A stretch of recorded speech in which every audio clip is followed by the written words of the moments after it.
Hello guys, yan nga pala, kinuha ko nga pala yung langis. And magandang umaga nga pala sa inyo. Pinapaliguan namin ang aming anak. And then, ayan, pinapahida niya muna ng kating ko. Kating ko, ewan, langis, ganun guys. And then, ayan nga pala. Yan nga pala, ang pangalan pala ng baby namin ay Princess Diane D. Jaime. Diba? Babae yan, napakaganda niyan. O, diba? Makulit nga lang. Yan nga lang, napakakulit niya. Ayan na, hinubaran na ng damit ba? Tiga-utos pa. Ako nga lang pala yung nagbo-voice over ngayon.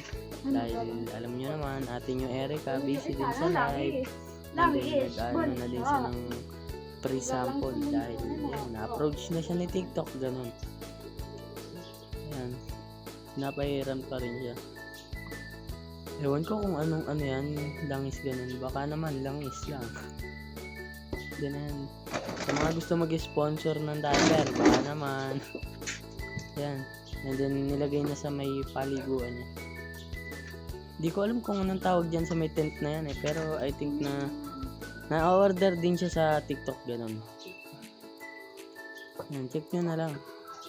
And then, follow naman kayo guys ha. Salamat sa pagsusuporta nyo ha. Yan, unang buhos ng tubig si Baby Diane. Yan. Kailangan takpan kasi talaga guys yung tenga kasi para di mapasukan eh. And then kailangan yung malamig na tubig sa ulo para yung buhok matuloy lumaba. Kasi pag mainit yung inano mo sa ulo niya kasi malalagas yung mga buhok niya. Ayan nga pala yung gamit namin na sabon. Baka naman. Ayan, check nyo na lang.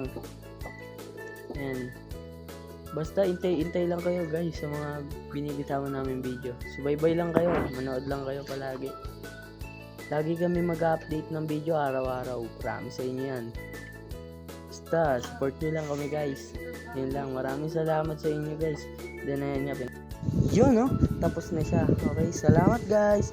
Hintayin nyo na lang ulit. Love you.